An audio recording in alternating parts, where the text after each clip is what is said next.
Hello students, this is Sir Ali from Grammar Unit and welcome to you once again on your own channel and very good evening to all of you.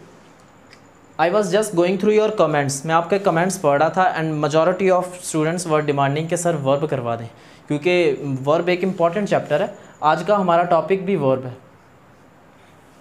verb अभी मैंने बताया verb is very important chapter. Important in the sense कि verb is very closely connected to tenses. अगर आपको verb के concepts clear नहीं है ना तो फिर आपको टेंसेस में दिक्कत आने वाली है. ओके, तो जनरली क्या होता है कि हमारे इंग्लिश ग्रामर में बाकी सारे कॉन्सेप्ट जो होते हैं वो बहुत ज़्यादा रूल बेस्ड होते हैं कि ये होगा तो ये होगा, सिंगुलर वर्ब है तो सब्जेक्ट भी सिंगुलर होगा, लेकिन आपकी रियल अंडरस्टैंडिंग वर्ब से शुरू होती है, वर्ब से. ओके, तो without waste of any time चलो वर्ब को स्टार्ट करते हैं. अगर मैं आपसे सबसे पहला क्वेश्चन पुटअप करूँ कि व्हाट इज़ वर्ब, कि वर्ब क्या होता है, आप लोग बोलोगे verb is an action word. Doing word को हम वर्ब बोलते हैं. ओके, सब्जेक्ट के बारे में जो वर्ड सेंटेंस में हमें बता रहा होता है कि सब्जेक्ट क्या काम कर रहा है उसको वर्ब बोलते हैं. And no doubt to some extent you people are right कि वर्ब एक्शन वर्ड को हम वर्ब बोलते हैं, लेकिन क्या है ना कि ये थोड़ी बचपन वाली डेफिनेशन है. अभी हमें वर्ब का ज़रा एडवांस लेवल करना है. तो वर्ब के बहुत सारे कंसेप्ट्स हैं. वर्ब एक्शन के अलावा और बहुत कुछ बताता है. समटाइम्स जैसे आपके सेंटेंस में कोई काम नहीं हो रहा होता है फिर भी आपके पास वर्ब होता है. ओके, तो कलेक्टिवली वर्ब हमारा 3 चीज़ बता सकता है.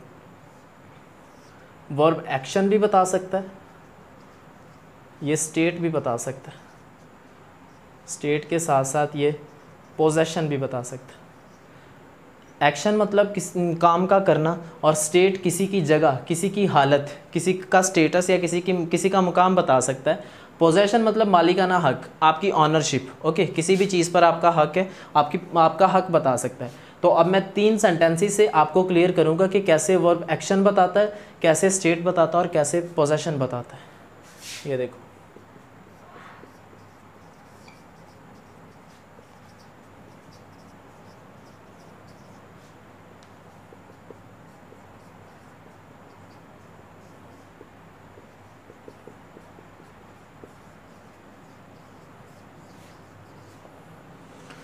अभी मैंने 3 सेंटेंसेस लिखे आपके सामने एंड यहाँ इस 3 सेंटेंसेस में ये गोज़ वर्ब है, इज़ वर्ब है और हैज़ वर्ब है.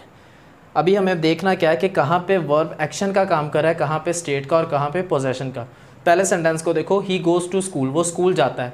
ही गोज़, वो जाता है और जाने में कोई एक्शन होता है, इसका मतलब ये एक्शन वर्ब है. और ही इज़ इल, यहाँ पे इज़ भी वर्ब है, इज़ भी हमारा वर्ब है. Is over here is denoting state, state बता रहा है इज़. ओके, कैसे पता लगा, किसी की हालत बता रहा है. ही इज़ इल, ही क्या है, वो बीमार है. मैं ऐसा भी कह सकता था कि he is a teacher, he is a doctor, वो ही की स्टेट बता सकता था, लेकिन ही की यहाँ पर स्टेट इज़ बता रहा है कि ही क्या है, बीमार है. ओके, तो यहाँ पर तो स्टेट हो गया, स्टेट बता रहा है, स्टेटिव वर्ब है. और यहाँ पर हैज़ देखो, ही हैज़ अ पेन, उसके पास एक पेन है, मतलब वो एक पेन का मालिक है. और ही पोजेसेस अ पेन, इसका मतलब हैज़ यहाँ पर पोजेशन बता रहा है. तीनों जगह पे वर्ब था, लेकिन वर्ब ने अलग अलग काम किया. अभी मुझे आपको क्या बताना है कि आप स्टूडेंट्स कंफ्यूज हो सकते हो. अभी मैं सेंटेंस की पार्टीशन करता हूँ. ये ही क्या है, सब्जेक्ट है, गोज़ वर्ब हो गया, ये स्कूल ऑब्जेक्ट हो गया. इसी तरह ये ही सब्जेक्ट हो गया, हैज़ आपका वर्ब हो गया और पेन आपका ऑब्जेक्ट हो गया. और ऐसे ही आप इसको समझोगे, ही सब्जेक्ट, ध्यान से सुनना, इज़ आपका वर्ब और ये इल आप ऑब्जेक्ट समझ सकते हो. लेकिन what I mean to say that कि ये इल ऑब्जेक्ट नहीं है. अभी मैं क्लियर करूँगा ये इल है क्या, क्योंकि आपको लगेगा सेंटेंस का स्ट्रक्चर होता है SVO, subject verb object, subject verb object, sentence बन गया. और ये भी आप सब्जेक्ट वर्ब ऑब्जेक्ट बना के सेंटेंस बना दोगे, लेकिन ये तो सेंटेंस है, ये भी सेंटेंस है, ये भी सेंटेंस है, लेकिन ये सेंटेंस नहीं है तो ठीक, लेकिन ये सेंटेंस नहीं है. अभी मैं बता रहा हूँ आपको. ये देखो, ऐसा लिखा मैंने, ही इज़ इल. ही आपका सब्जेक्ट, इज़ आपका वर्ब और इल आपका ऑब्जेक्ट नहीं हो सकता, क्योंकि किसी भी सेंटेंस में वर्ड, किसी भी वर्ड को सब्जेक्ट या ऑब्जेक्ट बनने के लिए या तो नाउन होना है या प्रोनाउन होना है. ये इल ना तो नाउन है ना प्रोनाउन है. इल यहाँ पर एडजेक्टिव का काम कर रहा है. अभी बता रहा हूँ मैं, एडजेक्टिव का काम कर रहा है.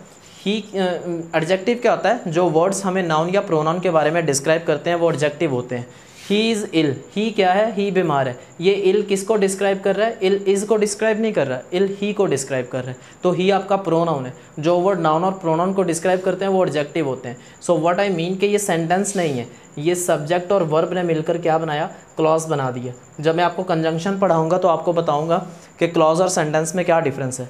अभी तो ये सेंटेंस 3 दिए मैंने, और तीनों सेंटेंस के थ्रू मैंने आपको बताया, एलेबोरेट किया कि वर्ब एक्शन भी बताता है, स्टेट भी बताता है और पोजेशन भी बताता है। ओके, सो अभी तक जो बच्चे ये सोचते थे कि वर्ब एक्शन बताता है, अब वो ज़रा अपने इस सोच को बदलें और ये 3 चीज़ें बताता है। ओके, चलो now come to the next step.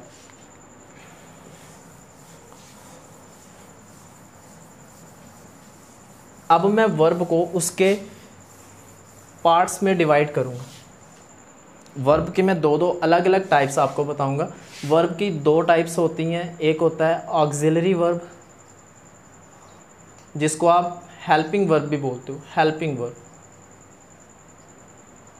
इसी का दूसरा नाम हेल्पिंग वर्ब होता है। एक होता है ऑक्सिलरी वर्ब, दूसरा होता है मेन वर्ब। ये वर्ब की 2 टाइप्स होती हैं, और वर्ब की फिर 2 टाइप्स और होती हैं, एक ट्रांजिटिव वर्ब और एक इंट्रांजिटिव वर्ब। फिर वर्ब की 2 टाइप्स और होती हैं, एक फाइनाइट वर्ब और एक नॉन फाइनाइट वर्ब। सबको मैं अलग अलग एलाबोरेट करूँगा, क्योंकि ये लिखने से तो सिर्फ समझ नहीं आने वाला ना। तो अभी हम सबको देखेंगे। Now let me start with auxiliary and main verb. सबसे पहले हम इसको देखेंगे। ओके,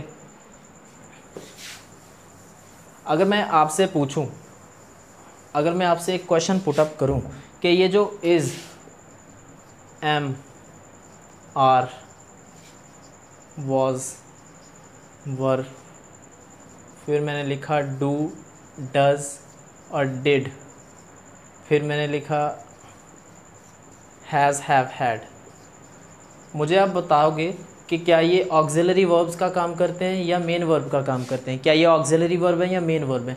क्योंकि इसी वजह से क्वेश्चन पुटअप कर रहा हूँ ना, कि I know you people field your mind with various thoughts and doubts. आप लोगों ने बहुत सारे शक व शुबात से अपने दिमाग को भरा हुआ है, मिसकंसेप्शन से। ओके, तो अभी मैं आपके सारे वो मिसकंसेप्शंस को दूर करने वाला हूँ। ये is, am, are, was, were, do, does, did, has, have, had, ये सब ऑक्सिलरी वर्ब का काम करते हैं या मेन वर्ब का काम करते हैं? ऑक्सिलरी वर्ब का दूसरा नाम हेल्पिंग वर्ब भी होता है। और ये मुझे पता है बहुत सारे स्टूडेंट्स बोलेंगे कि सर ऑक्सिलरी वर्ब का काम करते हैं, लेकिन व्हाट आई मीन कि ये दोनों का काम करते हैं। ये ऑक्सिलरी का भी कर सकते हैं, ये मेन का भी कर सकते हैं। वो तो आपको सेंटेंस देख के डिसाइड करना है कि कहाँ पे ऑक्सिलरी का काम कर रहे हैं और कहाँ पे मेन वर्ब का। Okay, depending upon the context you have to decide whether it is auxiliary और मेन। चलो let me give you certain examples. अभी मुझे आपको कुछ सेंटेंसेस देने हैं, उस सेंटेंसेस के थ्रू आप लोगों को डिसाइड करना होगा कि कहाँ पर ये ऑक्सिलरी का काम करे और कहाँ पर मेन वर्ब का काम करे।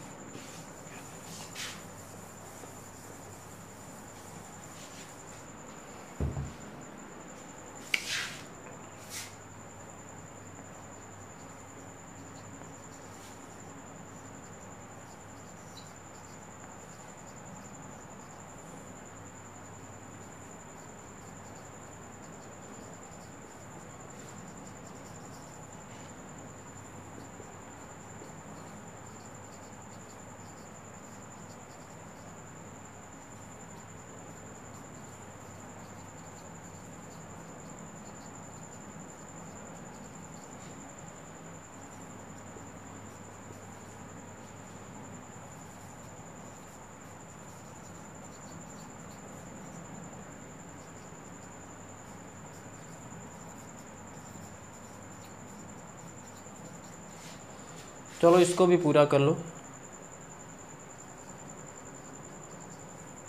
चलो अभी मैंने आपको सेंटेंसेस दिए, आप लोगों को डिसाइड करना होगा कि कहाँ पर ये हेल्पिंग वर्ब का काम करें और कहाँ पर मेन वर्ब का काम करें। ये अंडरलाइन वर्ड सारे वर्ब ही हैं, वर्ब हैं। पहले सेंटेंस को देखो, he is writing a letter, वो sorry he is writing a book, वो एक बुक लिख रहा है। ओके, तो यहाँ पर ये ही क्या है, ही आपका सब्जेक्ट है और ये बुक क्या है, ऑब्जेक्ट है, ऑब्जेक्ट। अब आपके पास 2 वर्ब्स हैं, एक जब भी सेंटेंस में 2 वर्ब आ गई ना, एक हेल्पिंग वर्ब होता है और एक मेन वर्ब होता है। और अब आप कहोगे कि सर कैसे पता लगेगा कि कौन सा हेल्पिंग है और कौन सा मेन है। तो एक ट्रिक याद रखना कि हेल्पिंग वर्ब हमेशा मेन वर्ब से पहले आता है, कभी भी बाद में नहीं आएगा। सो क्या हो गया, यहाँ पर राइटिंग जो है वो आपका मेन वर्ब हो गया और इज़ आपका हेल्पिंग वर्ब हो गया, ऑक्सिलरी वर्ब। यहाँ पर देखो ही इज़ नॉट वेल, वो ठीक नहीं है। ओके, यहाँ पर इज़ भी वर्ब है, लेकिन यहाँ पर एक ही वर्ब है, और जब भी सेंटेंस में एक ही वर्ब होगा वो आपका मेन वर्ब होगा। यहाँ का इज़ मेन वर्ब का काम कर रहा है। ओके, एंड ये बताओ ज़रा मुझे, ये वेल क्या है? चलो मैं बाद में सेंटेंसेस की पार्टीशन करता हूँ और फिर आपसे पूछता हूँ। सबसे पहले आप देखो कि कैसे कैसे काम कर रहे हैं। यहाँ पे ही हैज़ अ पेन, उसके पास एक पेन है, सेंटेंस में एक ही वर्ब है, मतलब वो मेन वर्ब है। और he has not written a letter, उसने वो लेटर नहीं लिख चुका।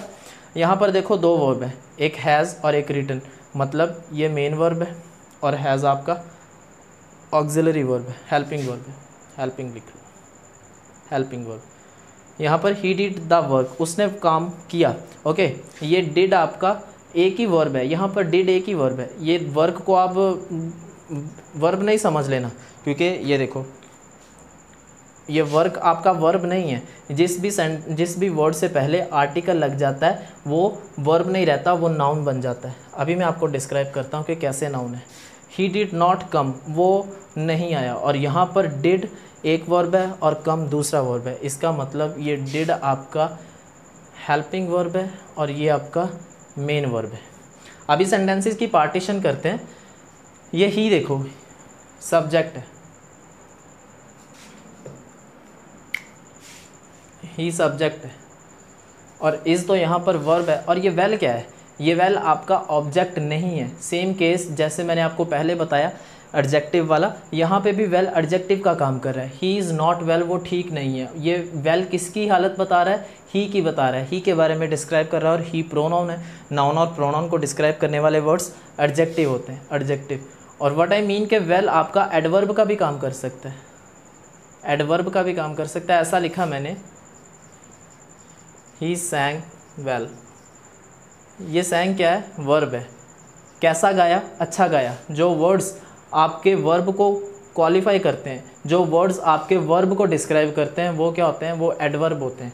जो वर्ब को डिस्क्राइब करते हैं वो एडवर्ब होते हैं, जो नाउन और प्रोनाउन को डिस्क्राइब करते हैं वो एडजेक्टिव होते हैं। और यहाँ पर ये भी क्लॉज है, सेंटेंस नहीं है, क्योंकि वेल आपके पास ऑब्जेक्ट नहीं है, ये एडजेक्टिव है।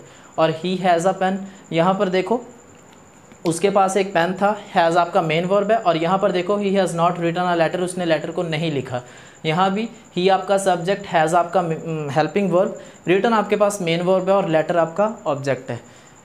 ऑब्जेक्ट किसको मानते होते हैं? वर्ब का इफेक्ट जिसके ऊपर जाके पड़ता है उसको ऑब्जेक्ट मानते हैं। और ये लेटर यहाँ पर ऑब्जेक्ट का काम कर रहा है। ओके, और ही डिड द वर्क, उसने वर्क किया। यहाँ पर मुझे क्या बताना था कि किसी भी वर्ड से पहले आर्टिकल लग जाता है तो वो नाउन बन जाता है। ये देखो ऐसा लिखा मैंने, दे वर्क, और फिर मैंने लिखा दे डू द वर्क। एक होता है वर्क का दो मतलब होता है, एक होता है काम और दूसरा होता है काम करना। काम करना मतलब यहाँ पर दे क्या है? सब्जेक्ट है, और सब्जेक्ट के साथ हमेशा वर्ब रहता है। यहाँ पर वर्ब का काम कर रहा है। ओके, यहाँ पर दे क्या है? सब्जेक्ट है, और वर्ब क्या है? डू आपका वर्ब है।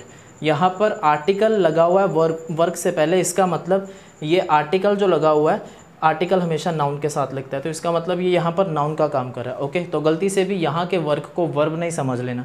और ही डिड नॉट कम, वो नहीं आया, यहाँ पर तो दो वर्ब था, एक हेल्पिंग हो गया और एक मेन हो गया। तो व्हाट आई मीन के ये जो इज़ है हेल्पिंग वर्ब का भी काम करता है और इज़ मेन वर्ब का भी काम करता है। ये has have had helping verb का भी काम कर सकते हैं और मेन वर्ब का भी काम कर सकते हैं। इसी तरह डू डज डिड भी हेल्पिंग वर्ब का भी काम कर सकते हैं और मेन वर्ब का भी काम कर सकते हैं। यहाँ पे एक ही डिड था, सिंगल वर्ब था, इसका मतलब यही यहाँ पर मेन वर्ब है।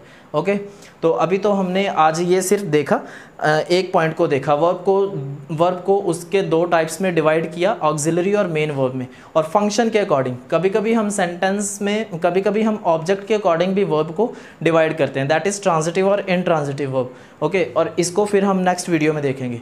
तो अगर आपको वीडियो पसंद आई हो तो do like it and share it among your friends, and channel को सब्सक्राइब कर लीजिए ताकि आपको हर वीडियो का अपडेशन जो है वो मिलता रहे। चलो मिलते हैं नेक्स्ट सेशन में। Thank you.